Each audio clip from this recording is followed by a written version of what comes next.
Donc, vous vous êtes répartis en groupes. Oui, pour travailler sur chaque partie. D'accord. Maintenant, organiser des groupes de travail, c'est leur donner un cahier de charge, c'est leur donner un timing. Dans combien de temps ils auront fini? Inch'Allah, avant la fin, avant 14 ans, ils auront tous fini. Non. Il faut qu'ils finissent au plus tard à 13h30 et que vous fassiez la synthèse pour qu'à 14h, on ait une synthèse finale. Oui, peut-être à parfaire. Ça devrait être possible. D'accord. On leur donne la parole aux différents groupes. Oui, je vais donner la parole aux différents groupes. Donc là, c'est la partie objet du projet, non? Objet du projet, on vous écoute. Oui, allez-y. Ok, là on est au partie 2, je crois, description du projet. C'est Aligen. C'est une entreprise de production et de commercialisation. S'il vous plaît. Je disais, Sen Aligen, c'est une entreprise de production et de commercialisation d'aliments de poisson à base de Goé. Donc, le produit que nous proposons, c'est deux types d'aliments. Il y en a en poudre pour les petits poissons et les granulés de 2 à 5 mm de diamètre. Et ces produits sont faits à base de farine de poisson, de levure, farine de soja, de riz, de maïs, d'huile végétale et d'animal, de liane, de son de mil, de boue, de minéraux et de vitamines et de goé. Et ce dernier est à la base de l'aliment. Il joue un rôle crucial sur la croissance et la santé des espèces. Avec cet aliment, nous avons un taux de protéines de 32,23 et de matière grasse de 6,97 qui accélère la croissance des poissons en 45 jours. D'accord. Maintenant, quand vous dites... Oui, allez-y. Je voudrais juste ajouter quelque chose concernant le GOE, qui a pour nom scientifique Cyperus rotundus. Donc, le GOE permet aux poissons une résistance aux maladies, aux bactéries et aux parasites, mais également, elle permet également de préserver l'aliment des effets toxiques, de traiter l'indigestion, la constipation et les maladies de la peau. Voilà qu'on s'occupe d'indigestion des poissons, de leur constipation. Voilà où nous amène l'entrepreneuriat, mais c'est quelque chose de merveilleux. C'est-à-dire que tout à l'heure, je vous ai entendu dire, vous fabriquez de l'aliment de poisson et vous mentionnez seulement le goé, alors que vous ajoutez aux composantes traditionnelles que sont telles et telles et telles, telles, le goé, c'est ça qui va être le plus différentiel.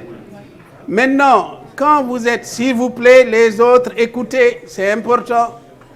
Quand vous justifiez, vous décrivez un projet, il est important aussi de situer en termes de contexte. Pourquoi, s'il vous plaît, les rebelles là, hein?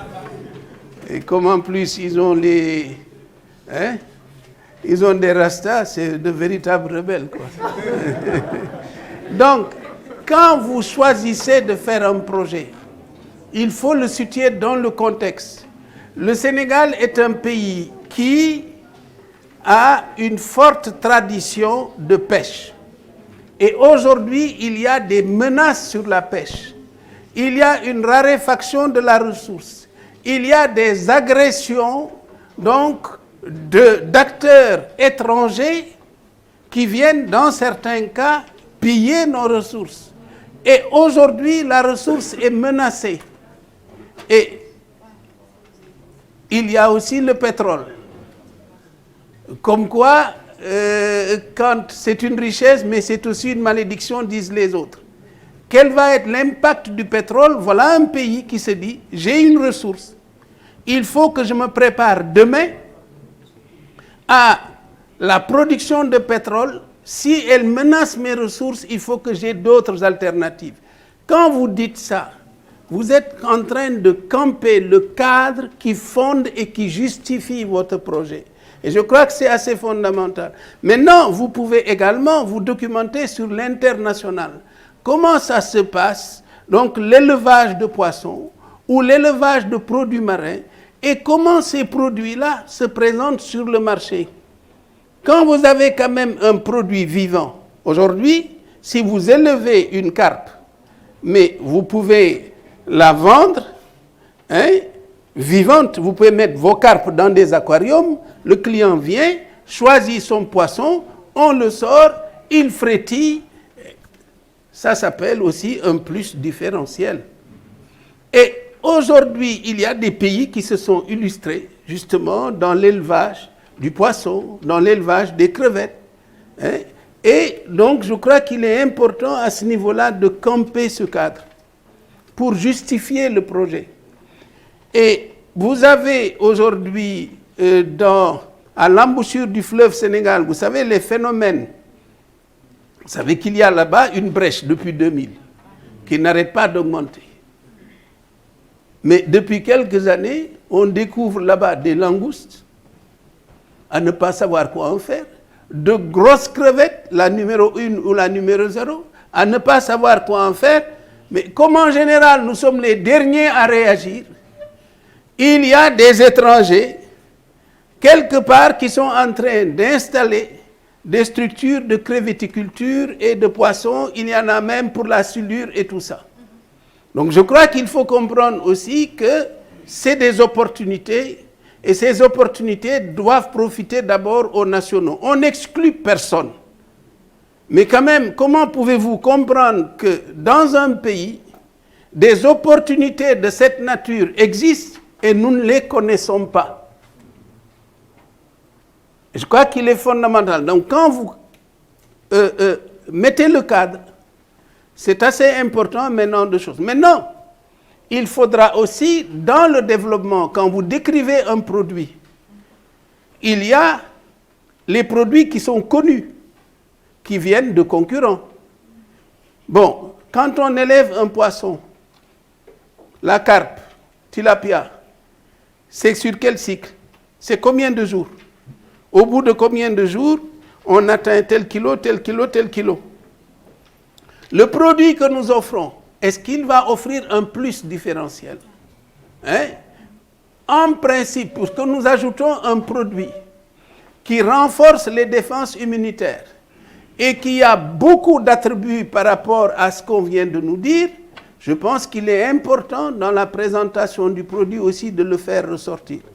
Maintenant, je ne suis pas sûr que quand vous allez aller dans vos entreprises, le goé, que vous vous contentiez de l'utiliser uniquement pour les poissons. Les humains existent aussi. Et moi, ce que j'ai vu, ce qu'on m'a dit au bureau, la dame m'a dit, mais il y a des infusions donc qu'on peut préparer, il y a des bains qu'on peut prendre, il y a un ensemble de lotions pour la protection intime qui n'ont pas de conséquences et qui ont des avantages même sur les relations intimes apparemment. Je pense qu'il y a là aussi une promesse de marché que vous devez exploiter. Et je me demande si cette promesse de marché ne va pas l'emporter sur le poisson. Prenez le micro. Bien de les mettre au niveau des filtres. Des filtres, ça veut dire quoi? Ah bon, d'accord. Donc vous gardez votre secret et c'est juste votre secret. Mais dans ce qu'elle m'a dit, mon assistante, elle me dit, il y a des composantes goé, aldanké, tchep, c'est-à-dire le vétiver. Et donc là, il y a vraiment des résultats remarquables.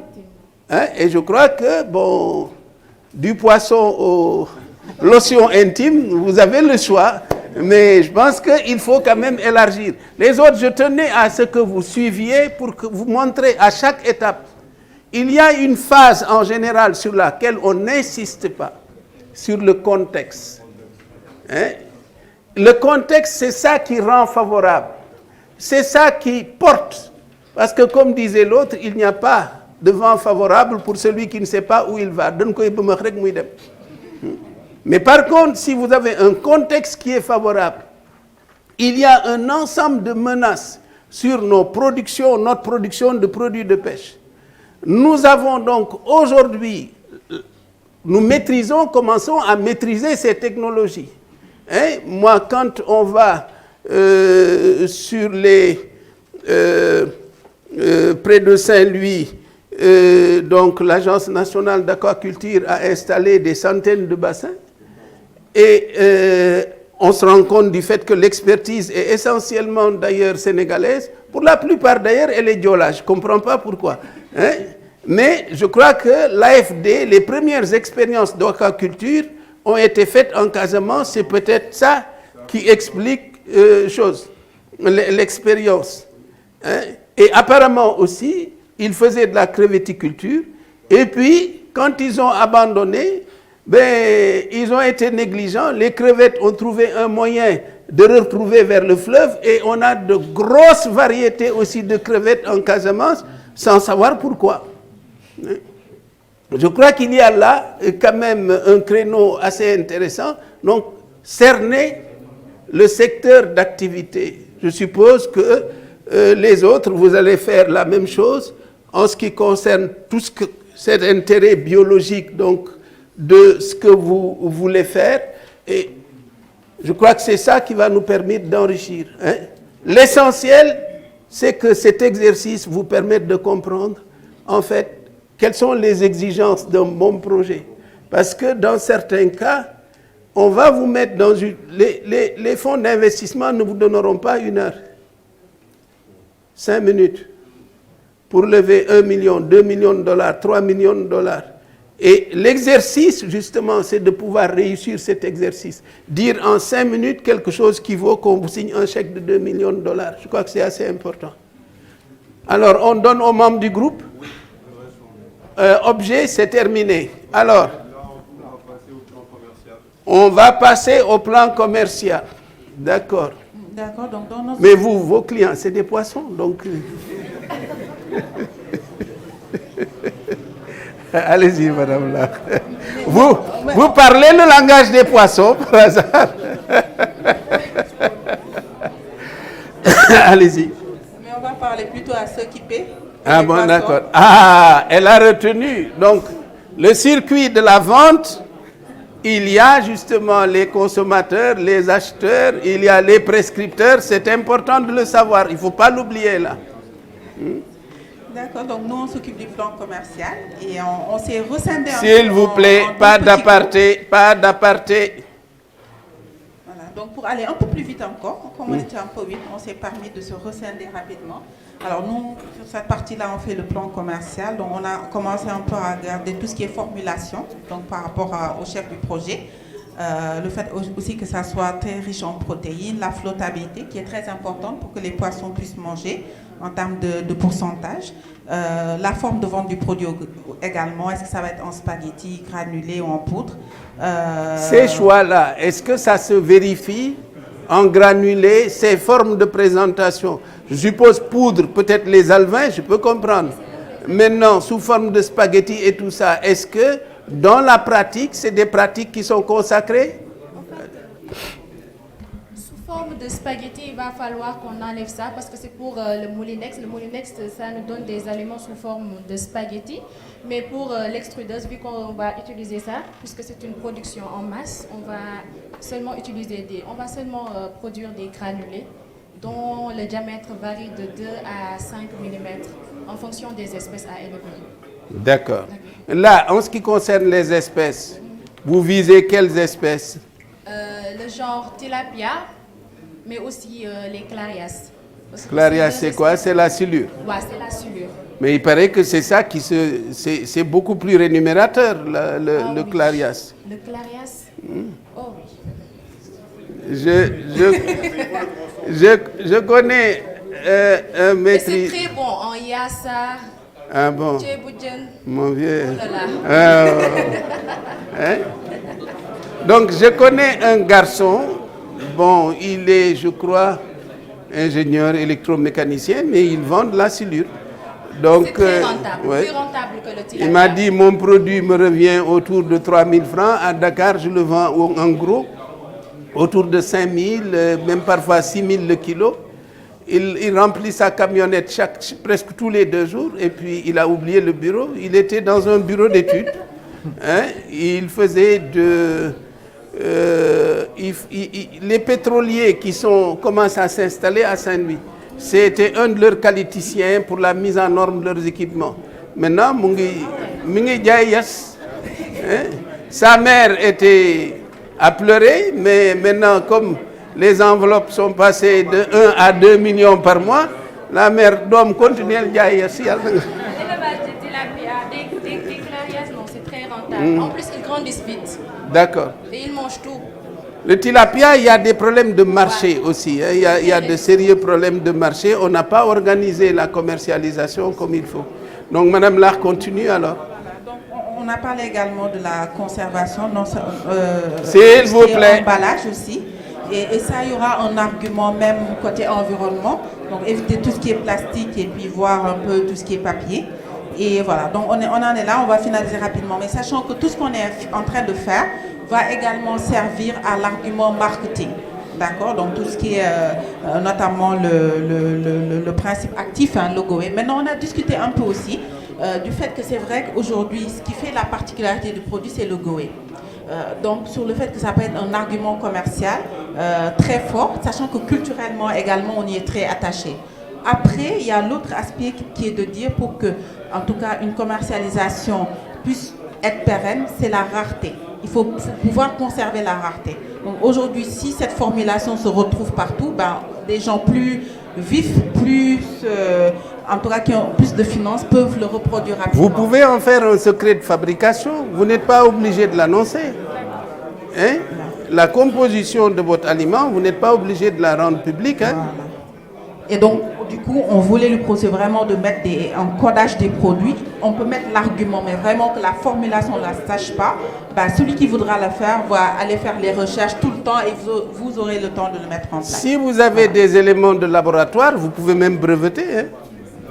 C'est un principe actif. Pourquoi on va breveter des médicaments et vous ne brevetez pas votre process? Merci. Maintenant, ils n'ont pas parlé prix. Comment vous allez vous situer en termes de prix? Vous allez être plus compétitif, vous allez être plus cher, vous allez... Hein?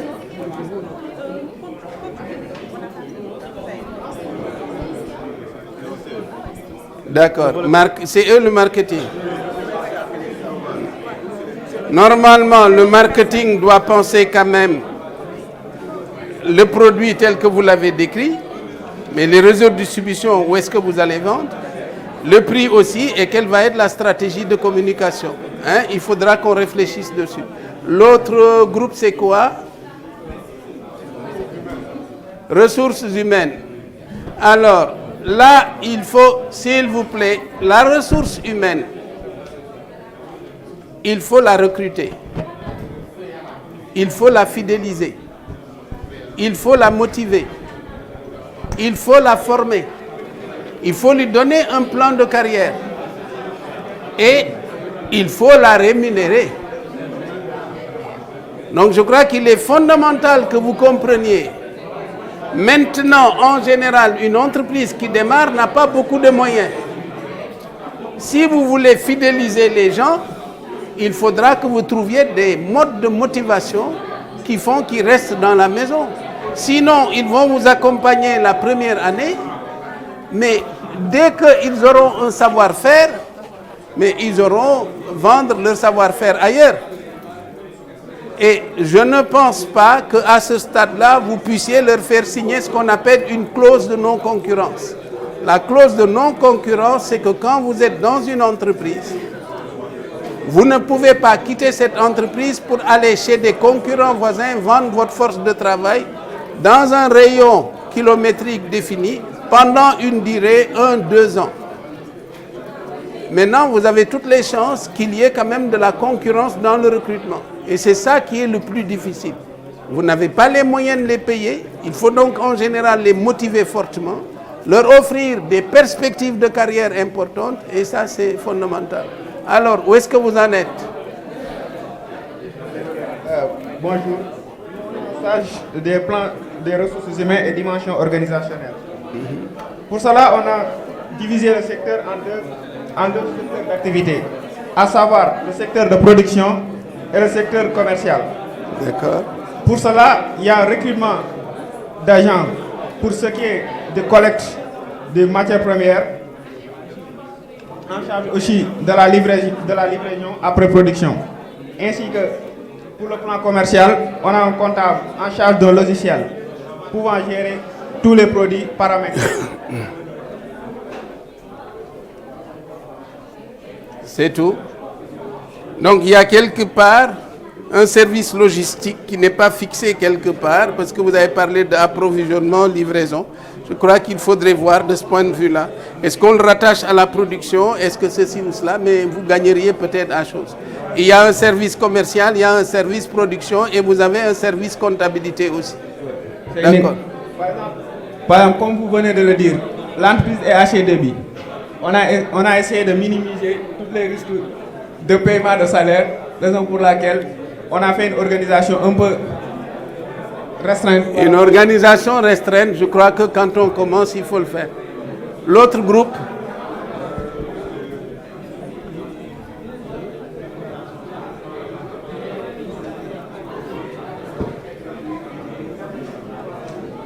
Vous nous expliquez ce que vous faites? Oui, allez-y. Nous avons travaillé sur les équipements et moyens nécessaires pour la fabrication. D'accord. Pour la fabrication de l'aliment, nous aurons besoin de mixeurs industriels, d'extrudeurs, de fours, de broyeurs, machines de conditionnement, de moulins, de séchoirs solaires, de balances et bascules électroniques, de véhicules de transport, d'entrepôts, de matériel électronique, téléphone, imprimante, etc. D'accord. Est-ce que vous avez un quantitatif? Oui, on a cité quelques-uns. Donc le mixeur, on aura besoin d'un mixeur, d'un extrudeur, d'un four et d'un broyeur, d'une machine, d'un moulin et deux séchoirs. Est-ce que vous avez une idée du coût? C'est ça qu'on est en train de faire actuellement. D'accord. Donc vous approfondissez pour chose, hein? Oui. D'accord. Oui. Monsieur Diop, qui suit après équipement et choses? Côté financier, c'est en train d'être fait. D'accord. Je crois que ça avance beaucoup.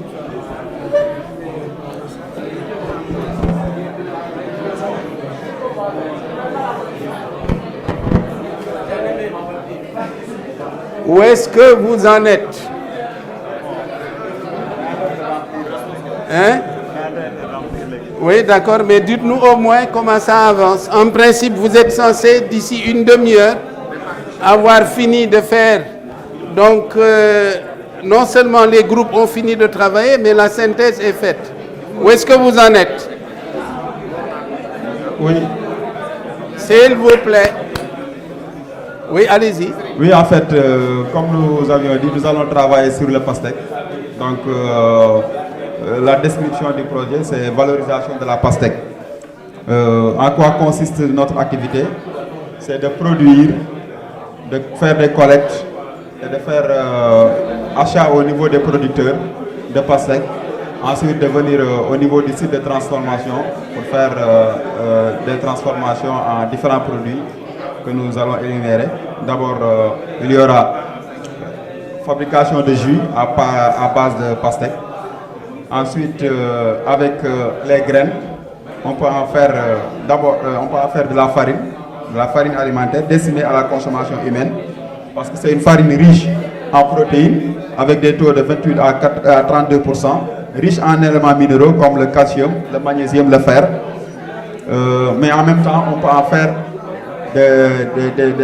du thé sous forme de Lipton, parce que c'est important, parce que ça permet d'éliminer les calculs rénaux. Également c'est rafraîchissant, mais également avec la farine on peut faire mélange avec d'autres farines, comme par exemple farine de mil, pour mieux améliorer la technologie, pour faire des bouillies, etc. Mais également on va faire de l'huile à base des graines également. Donc c'est une huile qui peut être destinée à la consommation humaine pour sa richesse en éléments, en acides gras essentiels, comme les acides oléiques et acides linoléiques, qui sont très bons d'ailleurs même pour les femmes enceintes. Mais également, cette huile-là peut être destinée à la cosmétique, parce que c'est une huile très prisée pour la cosmétique. Troisième produit, quatrième produit qu'on peut faire également, c'est les graines grillées et salées, qui servent de grignotage. Il paraît qu'il y a un marché important. Oui, parce que les morts, souvent, c'est le cas qu'ils font quoi. Ils grillent les graines pour faire du grignotage. Et un cinquième produit, c'est l'aliment de bétail. Après extraction de l'huile, on a des tourteaux qui sont plus riches même en protéines, avec des taux de 80% de protéines. Et riches en éléments minéraux. Donc, ce qu'on cherche dans l'aliment de bétail, c'est la richesse surtout en protéines et en éléments minéraux. Voilà les 5 produits que nous allons faire sur Les équipements pour le process. Les équipements pour le process. D'abord, pour la production, il nous faut des terres, également non, je viens. D'abord, je commence au début, quoi. Donc, avoir des terres pour faire les cultures de pastèques, avoir les équipements nécessaires pour faire la culture de pastèques, des chevaux, des machines, etc. Non. Mais d'accord, dites-moi plutôt. Non, on avait dit production et achat. Si on élimine production, ça sera achat. D'accord. Là, après, vous allez vous entendre. D'accord. Je veux la partie process de transformation. La partie process. La partie process. Donc, il nous faut, par exemple, des machines, des tanks. Des machines, c'est quoi ça? Des conditionneuses. D'accord. Si on d'abord pour le démarrage, pour vous devez faire, vous nous avez dit, de la farine. Ouais. Vous devez faire aussi du thé sous forme d'infusion. D'infusion, oui. Vous devez aussi extraire de l'huile. De l'huile, oui. Et vous devez aussi les tourteaux, les valoriser. Oui. Donc il faudra que vous nous disiez avec quels équipements vous allez les faire. Avec les équipements qu'il faut faire. Parce qu'il y a des machines extracteurs de l'huile. Ça, on en a besoin. Vous citez les équipements, oui. Vous citez le quantitatif des équipements. Oui. S'il est possible d'avoir les coûts, ça vous permettra quand même de cerner les besoins d'investissement. Oui. Et quelles vont être les performances de ces machines? Qu'est-ce qu'elles vont vous permettre de produire? Quand vous prenez une machine pour extraire de l'huile, vous allez faire combien de litres par jour ou par semaine ou par mois? Donc il faut au moins qu'il y ait les performances. Il y a 42% d'huile dans les graines. Ne récitez pas votre thèse. Donc le packaging, l'emballage aussi, c'est assez important que vous nous dites. Les ressources humaines et puis maintenant la partie financière. Okay. Donc d'ici 25 minutes, vous aurez fini? D'accord. Madame la Présidente? Oui, on va s'y atteler. D'accord. Allez-y. Excusez-moi, je cru comprendre qu'elle ne parle pas de la production. Lui, il parle de la production. Oui, non, mais ça, c'est une discussion interne. Production ou transformation. Vous êtes divisé en plusieurs groupes. D'accord. Votre groupe s'occupe de quoi? RH et organisation. RH. Oui. Donc, où est-ce que vous en êtes?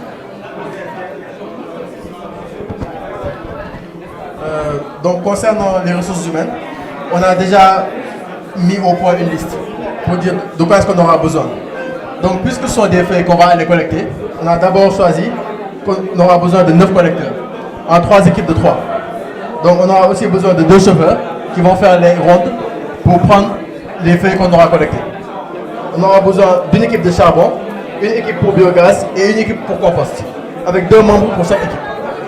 Maintenant, pour le personnel de distribution, on aura besoin d'un membre en plus qui sera accompagné d'un chauffeur afin de distribuer les produits. Maintenant, concernant l'emballage du charbon, les 3 équipes qu'on avait déjà mises au point, à savoir charbon, compost et biogaz, l'équipe qui sera au repos va s'occuper de l'emballage. Donc, de façon à ce que ce sera en relais, quoi, ça va tourner.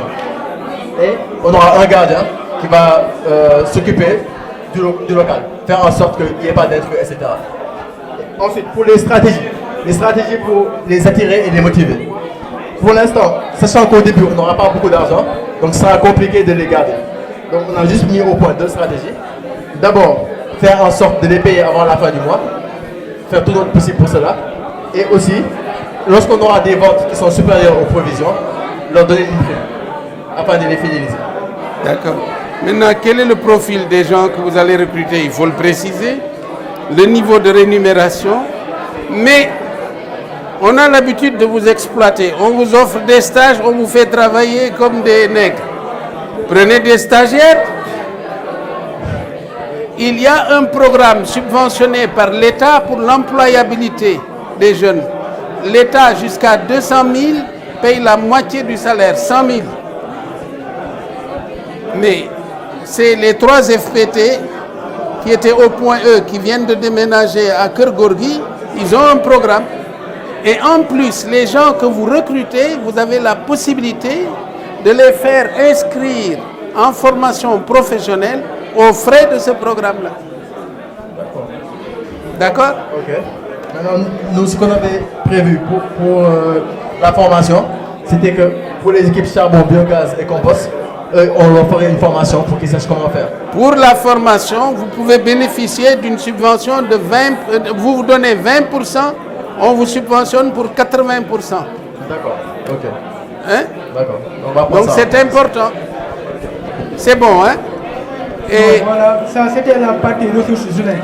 Oui. Maintenant, je vais donner la parole aux autres groupes, celles qui vont gérer les ressources matérielles. Ressources matérielles. Oui, ressources matérielles. Oui. Ressources matérielles, Madame Sarr, alors. Ressources matérielles, équipement, où est-ce qu'on en est? On a énuméré les différents matériaux dont on aura besoin. Donc on a décidé de faire une collecte séparée des différents types de déchets parce qu'il y aura des déchets qui seront plus humides que les autres. Donc on veut les séparer. Les moins humides vont être utilisés pour la production de charbon et les plus humides pour la production de biogaz. Donc on a décidé de prendre 3 camions de petite capacité et pour éviter que les déchets ne se mélangent. Aussi on a des unités de stockage. On va mettre en place une unité de stockage. Comme ça, au fur et à mesure, on va éviter les pertes en matière première. Ensuite, le processus de transformation du charbon nécessitera l'utilisation d'un séchoir solaire. Donc, on a déjà un camarade dans la salle qui fait des séchoirs. Ensuite, on va fabriquer un four qui va faire la pyrolyse des feuilles. Ensuite, on va utiliser la presse pour compacter les feuilles, le charbon et les sécher encore. Et on aura besoin du petit matériel qui sont pelles, râteaux, brouettes, balais et une machine à emballer car le processus de production se fera à mi-temps. Le soir, lorsque les contractuels sont libres, ils pourront faire les emballages. Et aussi s'il y a d'autres entreprises qui ont besoin d'emballage aussi, on peut le faire. Ensuite, on a décidé aussi d'une tenue de sécurité pour tout le monde, qu'il y ait des gants, des masques, ainsi qu'une tenue complète. Et pour le processus de biogaz, on a décidé d'acheter un biodigesteur ou de le faire installer. Et le biodigesteur sera combiné à un ballon qui va récupérer tout le gaz et on va l'utiliser dans le processus de transformation pour le charbon, mais aussi plus tard pour l'électricité. Mais ce sera vraiment plus tard. Le quantitatif de ça, il faut le mettre, s'il est possible d'avoir un coût. Maintenant, est-ce que vous, par rapport à l'environnement, il n'y a pas des risques? Hein? Est-ce que par rapport à l'environnement, c'est pris en charge? S'il y a des menaces sur l'environnement? En fait, pour le processus de transformation en charbon, il y a des émanations de fumée qui se font de temps en temps dans les processus. Mais ce processus-ci, il réduit la production de fumée. Et on est en train de voir comment l'améliorer au niveau du centre. Il faut l'améliorer, on est d'accord. C'est bon. Donc le quantitatif, et c'est possible, les coûts. Hein? Et le coût est l'élément protection de l'environnement. Bon, maintenant, on va passer au dernier groupe qui va nous parler du plan commercial et marketing. Plan commercial, les rebelles là, où est-ce que vous en êtes? Allez-y. Bonjour, professeur. Oui. Notre entreprise s'appelle Naboy Energy et notre groupe se charge du plan commercial et marketing.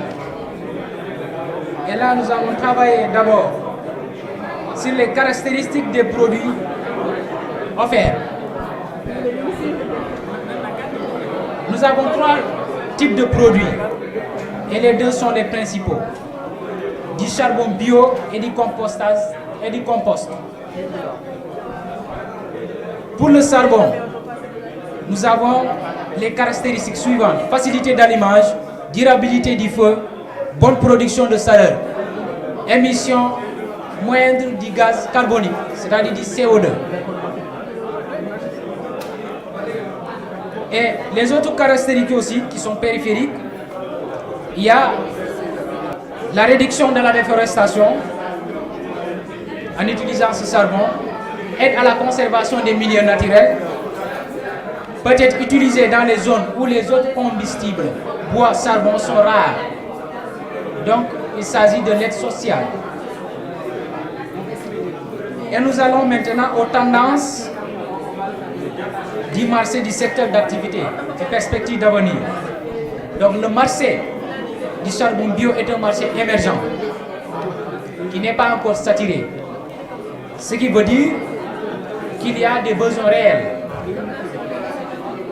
D'autant plus que les producteurs du charbon bio ne sont pas nombreux, particulièrement au Sénégal. Et les différents producteurs, donc nous sommes à la partie des concurrents. Les concurrents directs qui produisent du charbon bio sont notamment Brades, qui se trouve à Saint-Louis. Il y a Biosar, qui se trouve à Ross Béthio. Il y a Bio Boudek à Ziguinchor. Bioté à Ross Béthio. Ces différentes entreprises constituent nos concurrents directs. Et voilà les points forts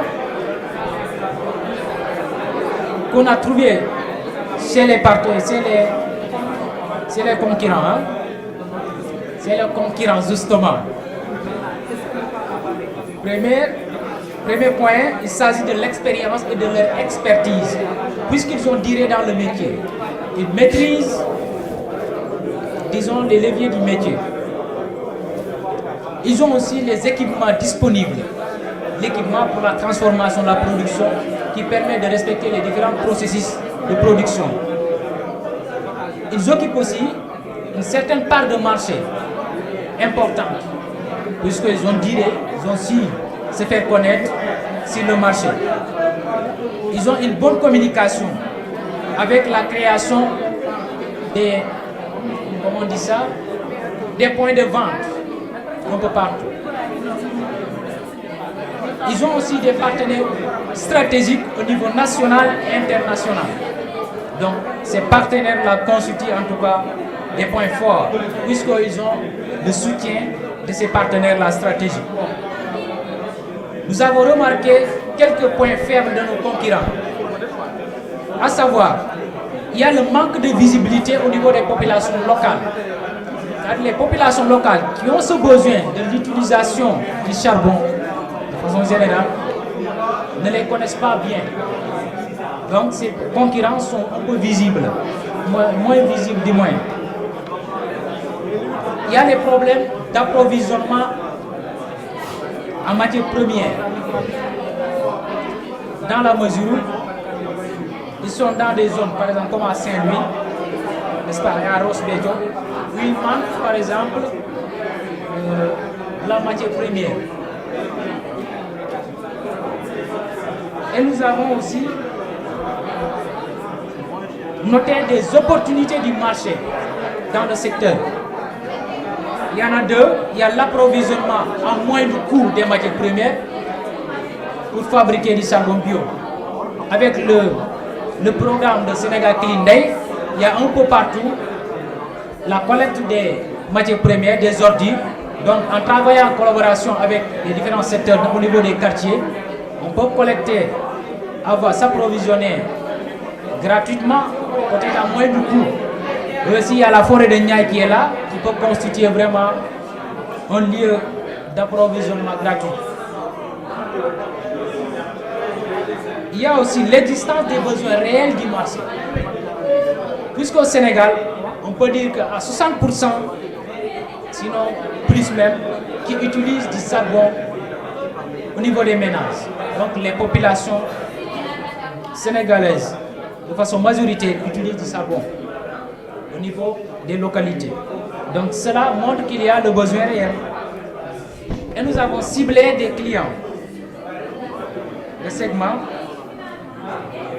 à savoir les boulangeries traditionnelles qui font du tapa-lapa. Donc, utiliser du bois, mais maintenant avec du charbon bio, ça va leur permettre d'augmenter la production, puisque ce charbon-là est beaucoup plus durable, avec de la qualité. Il y a les ménages qui ont besoin d'un charbon avec moins d'émissions de gaz, avec de la durabilité, avec une certaine qualité.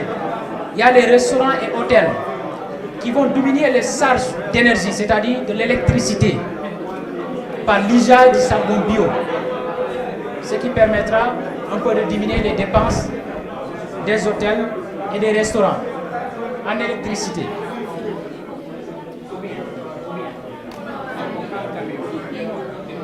Et là, nous avons les caractéristiques, c'est-à-dire les besoins, les préférences et les désirs de nos clients. Nos clients cibles ont besoin de la qualité du produit. Et notre charbon bio a cette qualité de durée d'allumage. Quand on l'allume, il y aura une certaine durée dans l'allumage. Il y a l'émission moindre du CO2 par rapport au charbon traditionnel. Donc cela, c'est fait partie des préférences. Donc voilà les deux préférences qu'on a choisies. Donc la qualité de durée d'allumage et l'émission moindre du CO2. Il y a aussi l'accessibilité, n'est-ce pas, du charbon. Puisque maintenant, nous allons créer des points de distribution à proximité, ce qui permet l'accessibilité du produit. Voilà les différentes qu'on a eu à faire, et il nous reste un seul point, à savoir les équipements moins nécessaires pour fabriquer nos produits. La consommation nationale de charbon, elle fait combien? La consommation nationale de charbon. La consommation nationale de charbon. D'accord, c'est une question. Oui. Il faudra peut-être chose. Maintenant, la part du bio. Oui. Vous dites qu'il y a des fabricants de charbon bio. Justement. Quelle part représente donc ce charbon bio par rapport à la consommation nationale? Hein? Quelles sont les zones de production donc du charbon traditionnel? Quels sont les fournisseurs qui sont installés? Puisque en plus de ce qu'ils font le bio, il y a des gens qui font le traditionnel.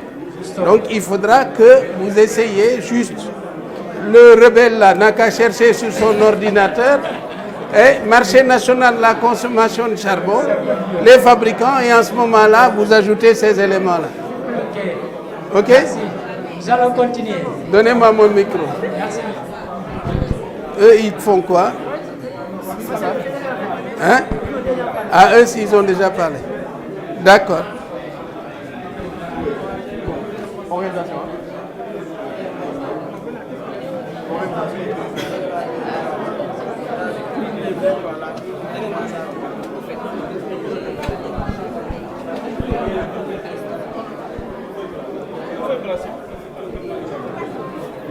S'il vous plaît, votre attention, 5 minutes.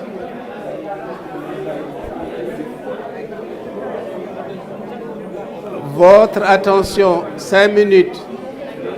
Donc, en discutant avec les divers groupes, je dis en discutant avec les divers groupes, j'ai senti le besoin de mettre l'accent sur la gestion des ressources humaines. Une entreprise, oui, une entreprise qui démarre n'a pas les moyens de recruter les meilleurs profils et ensuite de les payer. Donc, il va se poser un problème de quantité et de qualité des ressources humaines, mais surtout de moyens pour les payer, mais ensuite de les fidéliser. Il y a des programmes au niveau national pour l'employabilité des jeunes. Ces programmes-là payent au moins 50% du salaire quand vous recrutez des jeunes gens. Je crois savoir qu'ils peuvent aller jusqu'à un salaire brut de 200 000 sur lesquels vous ne supportez que 100 000. Ensuite, si vous avez besoin de les former, de les spécialiser, il y a un programme qui subventionne jusqu'à 80% du coût de leur formation. Et donc c'est important, c'est les 3 FPT, ils étaient installés au point E, ils sont en train de déménager au niveau de Cité Keur Gorgui. Mais allez sur le net, regardez 3 FPT, et en ce moment-là, vous aurez leur contact. Et je crois que, comme je vous ai dit, le premier argent gagné, c'est celui qu'on n'a pas dépensé. Donc ce serait une économie de coûts. Mais aussi, ce qui m'étonne, c'est qu'on a l'habitude de vous exploiter comme stagiaires. Mais prenez des stagiaires. Hein? En général, vous leur apprenez le métier. Donc, ils vous donneront à leur main. Ce n'est pas vous qui allez les payer, c'est eux qui vont vous payer. Donc, je pense qu'il faut aussi privilégier donc l'utilisation de stagiaires. Sinon, travailler sur les programmes d'employabilité. D'accord? Vous pouvez continuer. La question m'est posée d'insister sur la notion de segmentation en politique marketing.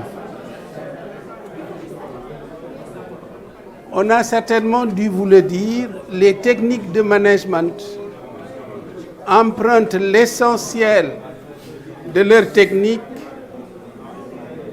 à la stratégie militaire. C'est pourquoi vous entendez en management, on parle de cible, on parle de stratégie, on parle de positionnement. Et c'est cette influence-là qui se poursuit aussi, qui amène les experts de marketing à parler de segmentation. Les experts militaires, en général, quand ils doivent défendre un pays, ils vont regarder les différentes façades de ce pays et constituer un système de défense en conséquence. Admettons, vous êtes général d'armes, on vous dit d'organiser l'armée du Sénégal pour défendre le pays. Vous avez une façade maritime. Qu'est-ce que vous faites? Vous avez une frontière du sud, très perméable. Vous avez une frontière du nord. Il y a quand même une frontière naturelle, le fleuve. Et vous avez une frontière à l'est qui est aussi très perméable. Donc, en principe, ce que les stratégies militaires indiquent, c'est de diviser le pays en zones de faiblesse et en zones de force. Quand vous avez une façade maritime, vous pouvez peut-être avoir un système de protection, d'abord la marine nationale, mais vous pouvez avoir aussi un système de radar qui rend visible l'ensemble des menaces venant de la mer. Et maintenant, là, vous allez disposer peut-être de camps militaires assez bien outillés, avec force de soldats. Dans d'autres, vous allez peut-être mettre moins de camps ou moins d'hommes. C'est exactement cette technique-là qu'utilisent les hommes de marketing quand ils parlent de segments de marché. Je vous ai dit que, en principe, quand dans un marché, vous regardez la population globale des clients, vous dites le marché du téléphone, smartphone. Mais les gens n'agissent pas de la même façon par rapport aux produits smartphone. Il y a des gens qui ne l'auront jamais d'ailleurs. Pour eux, ça ne vaut pas le coup. Il y a des gens, surtout les dames, aujourd'hui, elles sont... Hein? Mesdames, on peut regarder. iPhone 11, c'est ça qui est le dernier coup. Ça coûte combien, s'il vous plaît? Combien? 800 000. C'est sûr que si on fait l'inventaire des téléphones, les dames vont l'emporter. Donc, en ce qui concerne la hiérarchie supérieure. Et il y a des gens qui, eux, le téléphone, c'est un outil purement fonctionnel. Ni photo, ni radio, ni rien du tout. Mais il y a des dames qui ont besoin, WhatsApp, Hein, selfie, machin, ceci et cela. Et donc, à la limite, les comportements ne sont pas les mêmes vis-à-vis d'un produit téléphone. Donc, il vous faut, si vous êtes dans ce marché-là, regarder quels sont les segments de population. Mais ce qui est le plus intéressant, c'est d'avoir des poches homogènes de comportement. Et c'est en ce moment-là que vous dirigez vers cela l'action que vous voulez faire. Si maintenant vous avez décidé d'être présent dans tous les segments, vous avez une politique de généralisation. Et donc c'est valable dans tous les secteurs de services. Manger, c'est un besoin. Tout le monde ne se positionne pas de la même façon pour manger. S'habiller, vous avez un critère majeur homme-femme. A priori, c'est deux segments différents. Mais dans les segments où homme ou femme, vous avez strate âge. C'est un autre critère. Strate revenu, même chose. Où est-ce qu'ils vivent, en Europe ou en Afrique? Critère environnement, chaleur ou froid, ça va intervenir. Donc la notion de segmentation, c'est en fait d'identifier dans une population globale apparemment homogène des critères de distinction qui font que les poches homogènes ont un comportement semblable tous, ou en tout cas avec des variantes. Par contre, il y a en fait les segments considérés en tant que tels n'ont pas les mêmes comportements en termes d'achat de produits ou d'utilisation du produit. C'est clair? Où est-ce que vous en êtes avec les synthèses? C'est en train de se faire. Groupe 1, la synthèse, vous avancez. Groupe 2, la synthèse, vous avancez. Groupe 3, ça avance comme il faut. C'est vous le porte-parole. Ah bon, d'accord. On ne peut pas vous choisir comme porte-parole quand même. Hein? Chers amis, il est 14 h. J'espère que vous avez tous terminé. Si vous n'avez pas terminé, il paraît que vous ne quittez pas la salle tant que vous n'avez pas fini. Hein? Donc, aucun des groupes n'a terminé. Donc, aucun des groupes n'a droit au déjeuner. On est d'accord? Hein? Est-ce que vous aurez le temps de mettre au propre? Oui, pour demain, c'est-à-dire le président et le rapporteur au moins, et des personnes ressources vont échanger ou se retrouver, et donc pour confectionner le document que vous allez présenter demain. Hein? Bon, disons à demain alors, et puis bonne continuation. OK.